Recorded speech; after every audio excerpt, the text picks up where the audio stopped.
Bienvenue dans cette nouvelle édition de l'Africa Tonight. Voici les titres de l'actualité. Pas de temps à perdre. La phase 1 du plan Sénégal émergent prendra fin en décembre 2018. Le président Macky Sall annonce le démarrage dans la foulée de la phase numéro 2. Il aura fallu du temps. Après 42 années de stérilité, une sexagénaire camerounaise vient de donner la vie, une première en Afrique, rendue possible grâce à la fécondation in vitro. Et puis la Côte d'Ivoire a d'ores et déjà les yeux rivés sur la CAN 2021. Les travaux de construction de toutes les infrastructures inhérentes ont été lancés. Leur coût total est estimé à plus de 200 milliards de francs CFA. La phase 2 du plan Sénégal émergent sera lancée en décembre 2018. L'annonce a été faite ce mardi par le président Macky Sall. Mais quel bilan peut-on tirer de la phase 1 ? Les objectifs ont-ils été atteints ? Eh bien, Mathilda Diaby nous apporte quelques éléments de réponse.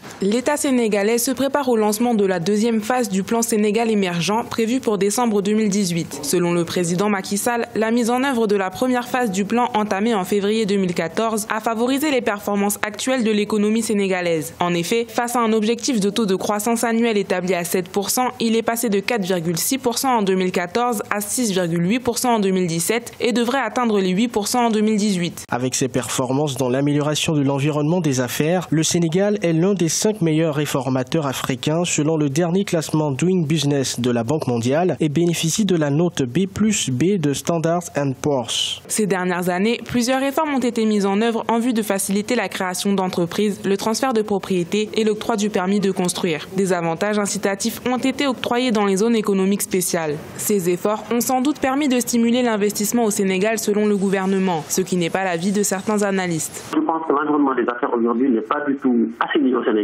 Et on est très loin du compte. Et surtout, ce qui est plus déplorable, c'est qu'on n'a pas d'outils de quantification et de qualification des différentes mesures qui sont mises en place. Il n'y a pas de rétroplanning, il n'y a pas de calendrier clair et il n'y a pas des indicateurs précis de performance et de suivi d'évaluation qui nous permettent d'apprécier à leur juste valeur l'efficience des politiques menées. Plusieurs projets d'infrastructures ont été lancés dans le cadre de la mise en œuvre du plan Sénégal émergent. Il s'agit notamment du pôle urbain de Diamniadio, à 30 km de la capitale, ou encore la finalisation de l'aéroport international Blaise Diagne. D'autres projets sont en cours d'exécution, comme la ligne train express régionale qui devrait être inaugurée en janvier 2019. Louise Mushikiwabo à la rencontre de ses soutiens. La nouvelle secrétaire générale de la francophonie a entamé ce 31 octobre une tournée en Afrique, une tournée de remerciements qui a démarré par Brazzaville. Voyez ce reportage de Deva Panzo, notre correspondant en République du Congo. Louise Mushikiwabo est arrivée à Brazzaville ce mercredi 31 octobre 2018. Sa première visite depuis sa nomination à la tête de l'Organisation internationale de la francophonie le 12 octobre dernier. Elle est venue remercier le président Sassou Nguesso pour le soutien du Congo à son plébiscite. Ce pays a été très impliqué pour le bien de notre organisation au cours des années. Et pour moi, c'est cette région de l'Afrique centrale, cette région du bassin du Congo est une région à laquelle je serai très attentive dans mes fonctions, dans mon mandat. À 57 ans, l'ancienne chef de la diplomatie rwandaise est devenue la 4e secrétaire générale de l'Organisation internationale de la francophonie, succédant ainsi à la Canadienne Michaëlle Jean, qui occupait ce poste depuis le 1er janvier 2015. Elle envisage placer les questions des jeunes au centre de ses actions. Mon objectif, c'est de faire un peu plus et aussi de focaliser les activités de l'organisation, mais certainement en ce qui concerne la jeunesse, je serai au rendez-vous. À la pertinence, à l'espoir de nos jeunes sera vraiment sur ma liste d'activités, parmi les premières activités. Louise Mushikiwabo a passé 10 années au sein du gouvernement rwandais, dont 8 ans et 10 mois en tant que ministre des Affaires étrangères et de la coopération. Elle prendra officiellement ses fonctions à la tête de l'OIF le 1er janvier 2019. Le Mali renforce son réseau électrique. Une centrale thermique d'une capacité de 90 MW a été inaugurée ce mercredi dans le nord-ouest de Bamako, d'un montant de 83 milliards de francs CFA. Elle est le fruit d'un partenariat public-privé pour atténuer le déficit en électricité. Reportage de Mokhtar Bari, notre correspondant au Mali. Pour offrir plus d'opportunités aux investissements industriels et combler le besoin des ménages en électricité, le Mali vient de se doter d'une centrale thermique de 90 MW. La centrale Albatros est le fruit d'un partenariat public-privé associant des financements classiques et islamiques. Avec la foi, la détermination, l'intelligence comme ressource, l'alimentant, l'amitié, que l'on peut bousculer les montagnes.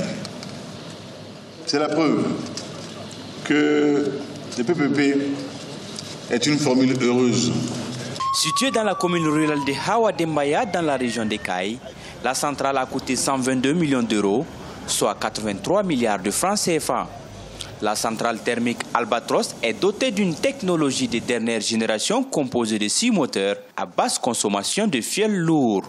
D'une puissance installée de 90 MW, elle est désormais considérée comme étant la plus grande centrale thermique du Mali, représentant ainsi 25% des capacités énergétiques de notre pays.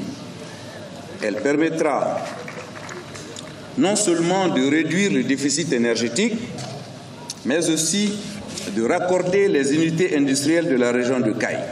La centrale thermique fournira l'électricité à la Société d'énergie du Mali. Elle devra fournir l'électricité à la région des Cailles et ses mines d'or, ainsi qu'à la capitale Bamako. J'ai accompli mon rêve. Ce sont les premiers mots de Suzanne au sortir de la salle d'accouchement. Cette Camerounaise de 62 ans a en effet donné naissance pour la première fois ce 31 octobre après 42 années de stérilité. Ceci grâce à une prouesse médicale. Reportage de Viviane Baoken, notre correspondante à Yaoundé. Suzanne ne peut contenir ses larmes devant sa fille Marie, un précieux sésame qu'elle a désiré pendant près de 42 années. Entre ses nombreuses consultations chez les praticiens, naturopathes et autres professionnels des plantes, c'est finalement à 62 ans que le Centre hospitalier de recherche et d'application en chirurgie endoscopique et reproduction humaine, Paul et Chantal Biya de Yaoundé, lui a offert ce bonheur grâce à la fécondation in vitro. Aujourd'hui, la joie qui règne dans mon cœur, c'est une joie immense. Oui, à 62 ans, mon premier enfant, grâce au cancer. Selon les spécialistes, les tentatives de fécondation in vitro chez les patients de plus de 60 ans représentent des risques élevés. Cette réussite du cancer est donc une première en Afrique. C'est parce que ça fait 62 ans, c'est pas tous les jours qu'on voit les femmes venir pour fécondation in vitro dans nos pays africains à cet âge-là. Parce qu'en plus, c'est une femme qui vivait au fin fond de son village. C'est après avoir vu à la télévision une image un jour où on a fait accoucher une femme de 60 ans qu'elle est venue nous consulter. À écouter cette femme et tout ce qu'elle a vécu dans sa vie, les traitements indigènes, tout ce qu'elle a vécu, les humiliations, vous ne pouviez pas être insensible.